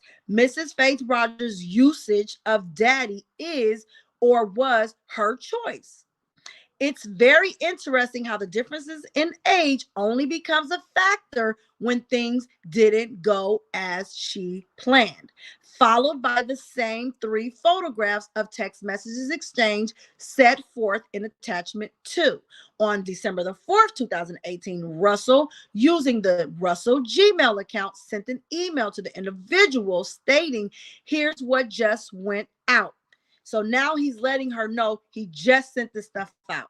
So again, this is why R. Kelly was charged with racketeering and Mann Act, because of what Don Russell took upon himself along with his mother, whom they considered a part of an enterprise, who was on the board by the way, in closing arguments, when they put together all the pieces of the puzzles on the board and said Don Russell, his mama, they had this person, they had that person, they had all these assistants and bodyguards and everybody up there. But those who's being charged is because he went out and did this. Now, the others wasn't charged because they unwillingly knew that they was even participating in any criminal acts, because all they knew was they were instructed to book hotels, book flights. They didn't go as far as threatening and saying, yeah, I'm going to expose your remedies, your body parts, if you don't stop this settlement. Them people didn't, the way Mayweathers and them didn't do that. Diana Copeland didn't do that. Who did do that? Donnell Russell. That's why he's charged. That's why he is being merged with R. Kelly as a member of a damn enterprise, knowing he ain't got nothing to do with kills. He was his own individual, and he did this because he was the enterprise who put together this this campaign of people to go in and try to extort R. Kelly, because this is the playbook that they have been running with for the last 30 years, as we known it to be. Because like I said, Bubba brought in Honda. When she got her settlement, she gave Bubba some of her settlement. So people was getting settlements. We know Demetrius Smith brought in Tiffany Hawkins. She got her settlement. What did Tiffany do? Give some of it to Demetrius. So people was bringing in girls, and they bring in the girl they brought in, get their payout. So that's why it was so many payouts. And Daryl McDavid and Susan Logan's, they was all conspiring together to pay him out without R. Kelly knowing about it, because half these suits, he knew nothing about. Half this stuff is even going on around him because he really was not cognitively aware of what was happening around him. And then all the rest of the people who was extorting him and bringing in people to do the same thing. And that's why this playbook looks so familiar to me when you got the PI coming in through the fake sisters, and then you got these fake ass sisters coming in through Don, because he's trying to get what he's trying to get, because he can't move his merchandise and he can't get paid. So he the last nigga to get paid. He did all this work, got all these, everybody else got paid, everybody got a book deal, everybody got a payout, everybody got something. Don got everything, but he got no money with it. He just holding on to collateral with no dollars on it. So, you know, I'm just saying, that's my opinion, and I'm sticking to it. And I'm sticking to it, free kills all day long. You know what I'm saying? I does this breakdown very well. Let's continue, because we're just about done. We got to make 3 more pages to go. On December 4th, 2018, using the Russell Gmail account, sent an email to the individual stating, here's what just went out. That's what he did. That's why he got himself indicted, because he sent this shit out talking about, here's just what went out. Okay. Nobody else didn't do no shit like that, but he took it upon himself to do it. And then he said R. Kelly instructed him to do it. So they merged him with R. Kelly, and that's why Kelly got convicted of trafficking and Mann Act, because of what Don Russell did. And again, they presented all this stuff in court. Everything I'm reading to you was used against R. Kelly in court, and they also used it against Don Russell in his upcoming federal trial. Okay. Now let's go. Okay. So here's what just went out, which forwarded an email dated December the 4th, 2018, that was sent by Colin Dunn. We know that's his other AKA name, because I already said that to you in the beginning of my readings. Using the email address Colin Dunn at yahoo.com, the Colin Dunn email account with the subject, the Colin email account with the subject line, the survivors exposed. He did this, and this is what they used against R. Kelly in his trial. If y'all was in there, y'all heard the prosecutors present this evidence against R. Kelly for those who was privileged to be in there during this exposing during the trial. Okay, so the survivors are exposed. This is what Don Russell sent out in a subject matter, okay, in the subject line, and sent to various individuals employed by A&E Networks, which owns Lifetime Entertainment Services. Now you're doing too much, because you're trying to expose stuff that you stepped over your boundaries, and you did more than too much, because you only reason why he did all of this, and what will make sense to me, in my opinion, is because he was behind all of this. He was the one to benefit all of this. No one else took it upon themselves to go as far as he went. He took himself out there on the edge because he was trying to protect and he was trying to stop all this from coming out because he didn't want to expose himself, but not realize everything he was doing was exposing himself. Like I said, they didn't expose R. Kelly. These people exposed themselves. Freak outs. Period. He didn't do it. And here's your facts. Now, A&E Networks, which owns Lifetime Entertainment Services. Lifetime produced a documentary series featuring various of Kelly's accusers entitled Surviving R. Kelly. He was trying to stop them from getting their bags, their $1,500, their little $3,000, little tiny little crumbs for bums that they got. Okay, let's go.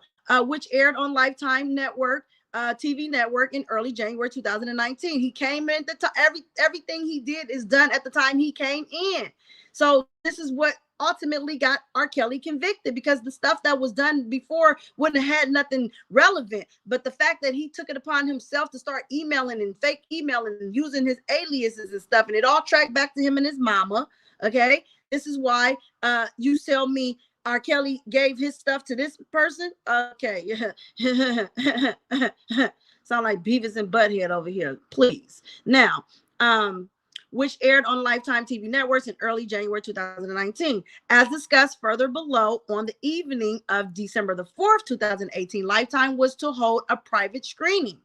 Okay, this is where he really got all the way fucked up at. He was going crazy trying to stop this shit. R. Kelly didn't give a fuck about this shit getting stopped. R. Kelly knew he didn't do this shit. He didn't give a fuck. You know what I'm saying? He was willing to deal with it and have his day in court, and then that would have been that. But you took it upon yourself to do more than you should have ever done, because you was trying to protect your enterprise of the people that you was putting out here. That's why you talking about all them damn smoking mirrors and doing all this and doing all that. So here, let's go. Everybody still want to protect Don. No, baby, you getting exposed again as tonight. Okay, God showed me the first time, and now I'm bringing it to you from your black and white paper. You used to snitching. This ain't new to you. So you've been doing this anyway. You got paperwork on you out there that you done told on some niggas. So that'll come out at a later time. I'm sure somebody else got that. I don't have it. Okay, as discussed further below, on the evening of December the 4th, Lifetime was told to hold a private screening of a portion of the documentary at a theater in Manhattan. However, the screening was interrupted by a gun threat, because I know a lot of people keep saying bomb. I known it to be gun. Here we go. A gun threat that was communicated by phone to the theater. The forwarded email from Colin Dunn attached a PDF entitled The Survivors PDF. The Survivors PDF, and stated, I've been asked to forward you a sample from the content within the package we were forwarding to various parties of the interest later today. The complete presentation will be accompanied by a cease and desist demand and the legal document that will be filed in federal court on Friday morning, December the 7th, after your itinerary is completed. The list of recipients will include President CEO of Lifetime Betty Cohen, President CEO of A&E Paul Bossier, CEO of Disney Company Robert A. Iger, A&E Legal Department, the Board of Directors from A&E Networks, as well as top executives at select media outlets. By the way, Mr. Kelly has spoken to the FBI as well. Thank you sincerely, Colin Dunn, lead investigator. So now you an investigator? So now he's a lead investigator. So Colin Dunn, which is AKA Don Russell, AKA Donnell Russell. So now you're an investigator, and then you sat there and wrote this to these people, and you said, by the way, Mr. Kelly has spoken to the FBI as well. Wow. Wow. Wow. Okay, let's get to the meat and the nitty gritty. Here we go. The Survivors PDF, and this again, all this stuff I'm reading to you guys was presented in court against R. Kelly. This is the part that was against him, that was said that he was his enterprise member along with his mother. And so here is what I am reading to you guys from Donnell Russell, aka Don Russell, aka Colin Dunn, arrest indictment. So the Survivors PDF includes photographs and purported information related to various of Kelly's accusers who appeared in the Surviving R. Kelly documentary series, including Faith Rogers. The surviving PDF as contained the same photographs contained within one and attached to, as well as in the Faith Rogers PDF described above, including the photographs of Faith Rogers' partially exposed breast and her buttocks. On December the 4th, 2018, the Russell Gmail account received an email sent by Yahoo that consisted of a notification of a sign in onto the Colin Dunn email account on that same date. Another email sent by Yahoo to the Russell Gmail account dated December the 4th, 2018. See the paper trail that he left behind? Done. Okay. Email account on that date. Another email sent by Yahoo to the Russell Gmail account dated December the 4th, 2018, provided notification of a password change for the Colin Dunn email. Changing the password wasn't going to change nothing. The whole damn IP is caught up. But you a computer tech. Okay. Now, a third email sent by Yahoo to the Russell Gmail account on December the 4th indicated that the user of the Colin Dunn email account removed the Russell Gmail account. So Don removed his own email account. Done. What the fuck? Now, removed the Russell Gmail account as an alternate email address for the Colin Dunn email account. So the nigga then did a fucking alternate email with his own shit. Just dumb as fuck. Subscribers' information for the Colin Dunn email account indicate that as of January 2020, the alternate email address for the account is the indiebuild2013@gmail.com. How fucking stupid can you fucking be? So again, they used this shit against Kels in his RICO charge and his Mann Act against him for Faith Rogers to convict him for what he had done, okay, in his part. On December the 5th, 2018, Russell, using the Russell Gmail account, sent an email to the individual which appears to contain a draft email address to TMZ. Now we know who was sending shit to TMZ. This dude, a popular gossip website. Among other things, the draft email indicates that Kelly's staff be aware of the private screening of the Lifetime documentary series about a month ago.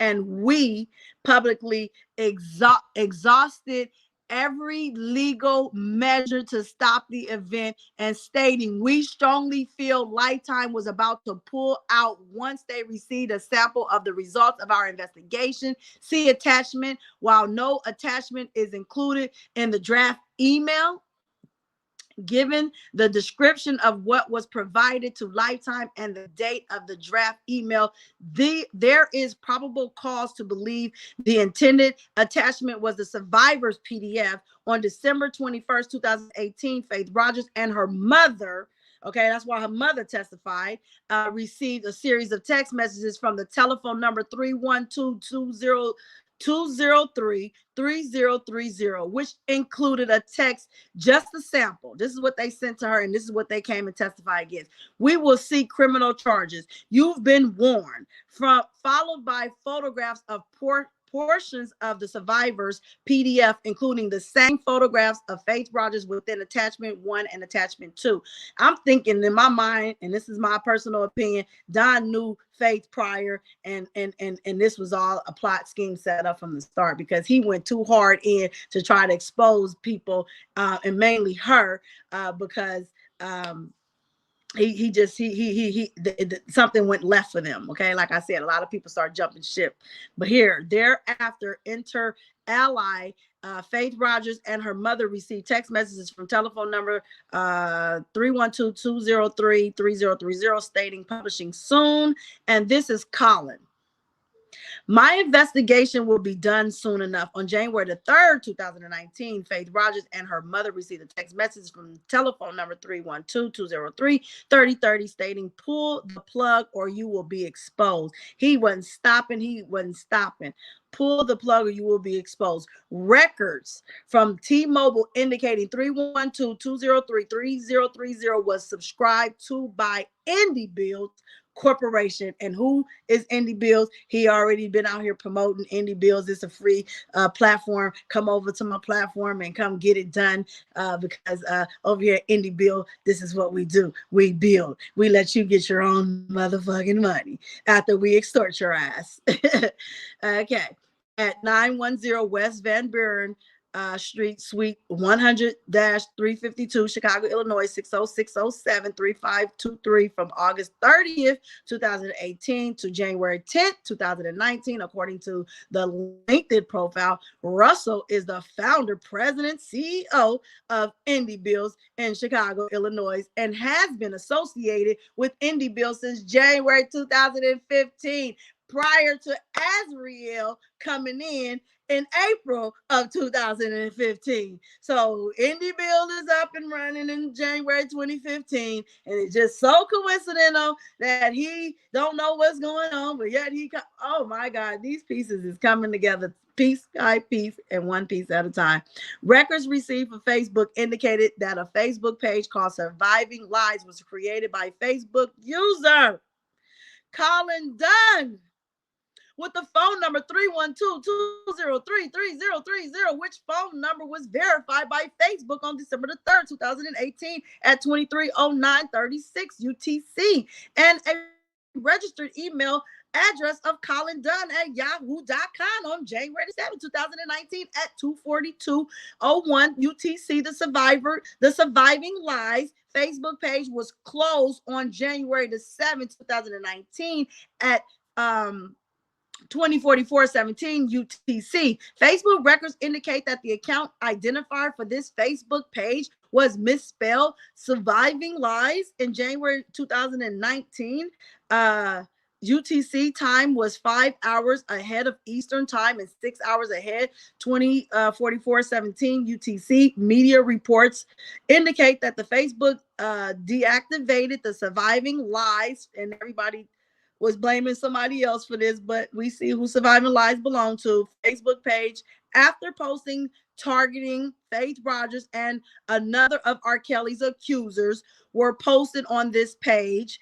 January the 7th, 2019, article from the Daily Mail includes screenshots from the Surviving Lies Facebook page that were posted on the page before it was taken down.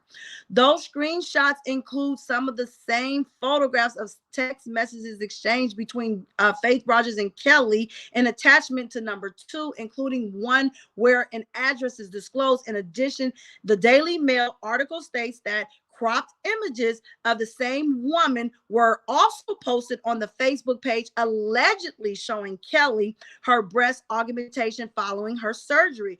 Following Facebook deactivation of the Surviving Lies Facebook page, Facebook issued a statement indicating that the page violated the Facebook's community standards and had been removed, adding, "We do not tolerate bullying or sharing others' private contact information and take actions on content that violates our policies as soon as we are aware."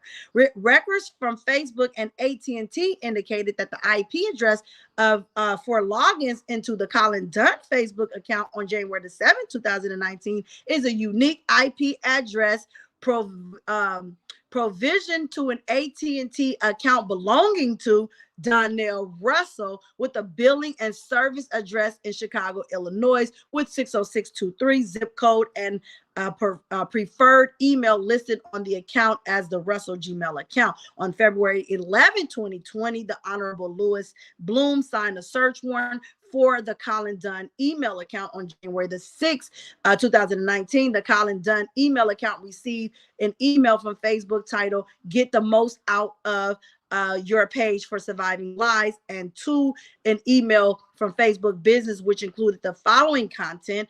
And this is all Central Time. Now, let me just stop a little bit before I forget what I want to say. So this email preferred listed to the account at the Russell Gmail account on February 11, 2020, the Honorable. Okay, so the records from Facebook and AT&T indicated that the IP address was login. Okay, so because of what Don did, he threw it off on R. Kelly. He said, R. Kelly had me doing this. R. Kelly instructed me to do this. So that's why R. Kelly got fucked up, because Don said R. Kelly told him to do this because Don is being charged with this shit. And so he got to throw it off on somebody. Who else to throw it off on? R. Kelly. That's why R. Kelly was charged with racketeering and Mann Act, because of what Don Russell was doing. And he said R. Kelly told him to do it. His mama told his mama to write this letter, told his mama to know to write this letter. Piecez, let's put these puzzles out here. Let's do this stuff, because this is what they don't want y'all to hear. This is why the attacks are coming on Hollywood Next. This is why they're trying to silence me, which that'll never gonna happen. I don't give a fuck if I said fuck 5 people in a day.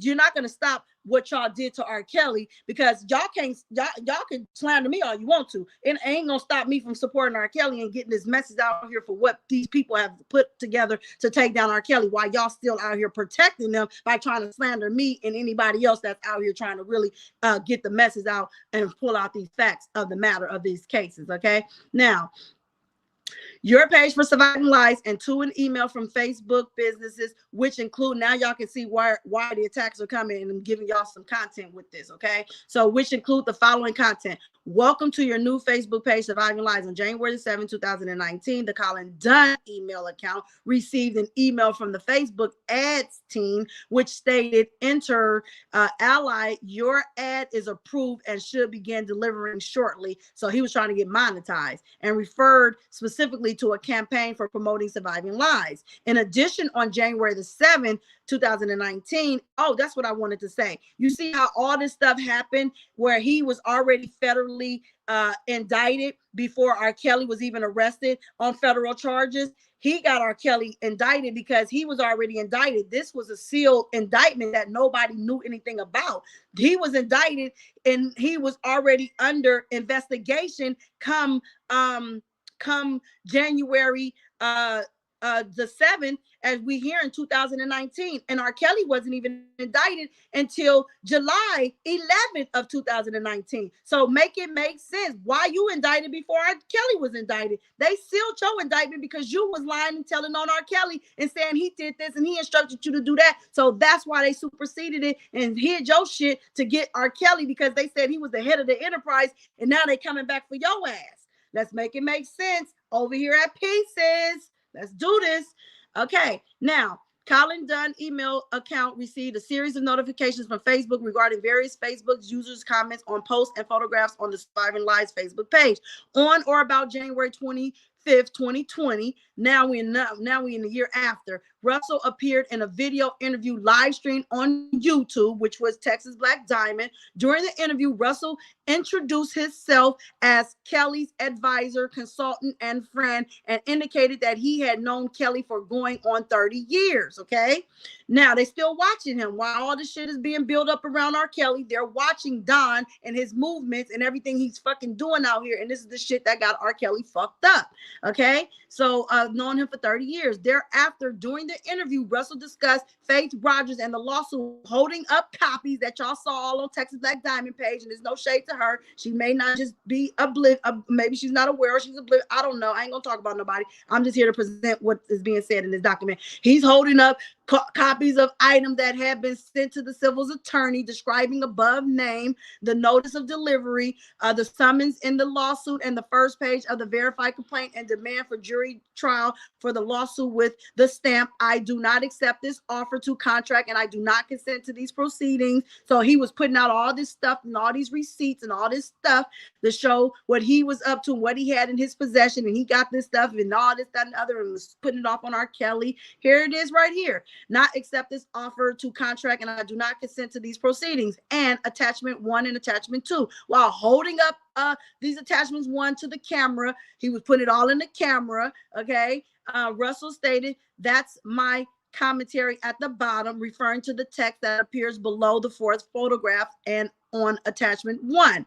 On or about January 26, 2020, Russell appeared in another video interview live stream on YouTube. During the interview, Russell held up copies of items that had been sent to the civil attorney described above, namely a copy of the first page of the verified complaint and demand for jury trial for the lawsuit with the following stamp affixed it to the document. I do not accept this offer to contract and I do not consent to these proceedings with Kelly's purported handwritten notarized signature, and 2, attachment 1 and attachment 2, while holding up to the camera the verified complaint with the aforementioned stamp on it. Russell stated, here it is right here. Y'all ready for the bombshell? Is y'all ready for these pieces? Because this is it right here. Like I said, this is what was used in court against R. Kelly, and they did present a Texas Black Diamond video with Don Russell on her platform, and they showed her and him side by side, and this is what they presented. They showed him putting all that stuff all up in the camera like that. But listen to this part, because this is the most critical part of this indictment, because like I said, Don Russell gave his statement, and in his statement, this is what he said. Not what I said, not what y'all said, but what he said. Is y'all ready? I need to see some pieces up in here. Pieces to the puzzle, because this is for the seal the deal right here. If you have any doubts that Don is against Kels, here it is right here. The man is against Kels. Let me see some pieces, and I'm going to read this last little line to y'all, because this is really the finale of the letter, and I'm done. Okay. While holding up to the camera the verified complaint with the aforementioned stamped on it, Russell stated, Kelly, R. Kelly, Robert Sylvester Kelly, signed it. Robert Kelly signed it, is what he said. Thereafter, Russell held attachment 1 and attachment 2 up to the camera and stated, we, as Don and R. Kelly, we sent these documents to the lawyer. Russell further stated, these are the pictures of Faith Rogers that we, meaning him and R. Kelly, we sent. These are the text messages of her that we sent, meaning him and R. Kelly sent, because public filing of this document could result in a risk of flight by R. Kelly, because R. Kelly would have been considered a flight risk, as well as jeopardize the government's investigation. This is why R. Kelly was being denied bond. Your deponent respectfully requests that the complaint and the arrest warrant be filed under seal. Wherefore, your deponent respectfully requests that the defendant, Donnell Russell, also known as Don Russell, and Colin Don, be dealt with according to the law. Boom. Pieces. And that completes the puzzle. Don Russell is the reason R. Kelly went to jail. Don Russell did it, along with the people he conjured up to get out here and bring these smoke and mirrors and these lies and these telltales, this story, this narrative against R. Kelly. But he did not want this information to come out before R. Kelly faced the music, so they sealed this. And when they unsealed it is when it came out. That's my commentary for tonight. I appreciate each and every one of you guys. I did my due diligence, and I'm just saying, man, this is what happened to Kels, and I have nothing else to add. Free R. Kelly is what I'm yelling. Free Amal, free Larry Hoover. You guys, I appreciate everybody that stayed in the chat. All of y'all who stayed in the chat. I really, really do appreciate y'all. And just remember, dear friends, let us love one another. Let's not worry about them haters trying to hate on Hollywood Next and bringing y'all old stuff that I said in the early stages when I didn't know no better. And everybody was attacking me and I was attacking them back. They was coming for my kids and I was coming for theirs too. I don't deny nothing. Can they tell what they did, or they can only just tell what I did? Okay. So you want to be fair, be fair. But I got to tell you, Jennifer gonna get Kels up out of this situation. Kanik did his job. He exposed this stuff, and I just re-exposed it for some of you guys who had not heard it. And it's always good to have one reader. It doesn't make sense to have multiple readers, because if you have too many readers, you can't get the message. I can't help it that I'm educated and I can read. I took my own motherfucking horn over here, bitches. Beep, beep. Because I ain't going no motherfucking where, bitches. I'm sticking to it. It's my motherfucking story. Free R. Kelly, Don Russell, you did it. You extorted that nigga. And you mean to tell me that he got that nigga shit? He got his shit because he took his shit. Period. Dear friends, let us love one another, for love comes from God. Everyone who loves has been born of God and knows God. Whoever doesn't love does not know God, because God is love. Free R. Kelly is all I'm yelling. Kels, I got your back. Shout out to everybody behind the scenes doing what y'all do. Y'all know who y'all be. I ain't got to even put y'all out here. And shout out to your wife too. Let her know I said what it do, boo. And thank you guys so very much for supporting the platform, hitting the like button and sharing this content. Make sure you subscribe. And remember, Kels said it best. This is not the way it's supposed to be. 3 kills. 3 kills. See you guys on the next one. Putting these pieces to the puzzle together, one piece at a time. That's my time, baby. Shout out to Candy, my mechanic.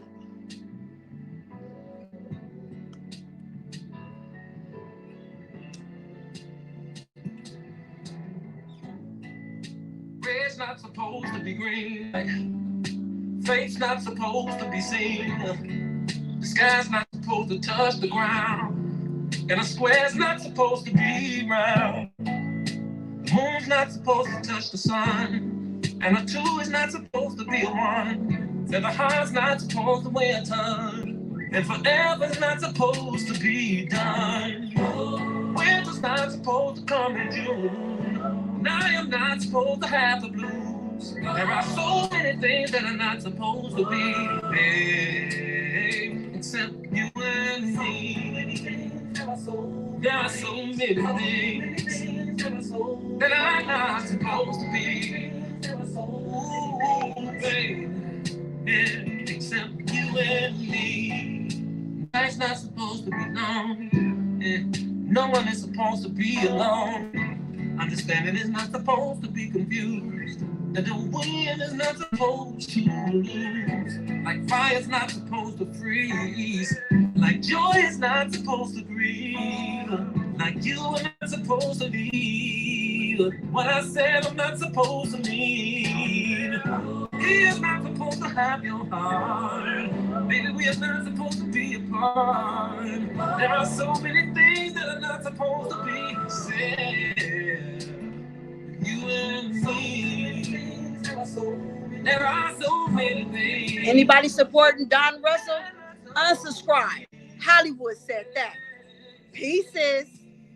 It seems just like no seasons change. Oh, this earth with no creation. Oh, heart with no feelings. Or a sickness without healing. Just like a frozen spring. Or a bird with no wings. Just like a song out of key. That's how my life would be. Like the night skies with no stars, no road, no hope if ever walks in the park. That's how we'll be able to apart. There are so many things, yeah, except love. So many things that are not supposed to be. Like having nowhere. I love you too, Godmother, always. You'll have your wrench on the next line. There are so many things that's not supposed to be, except you and me. Free R. Kelly is what the fuck we over here yelling, baby. They can't fuck with me. They can't fuck with me. Baby, yeah, it's just you and me. Piecez.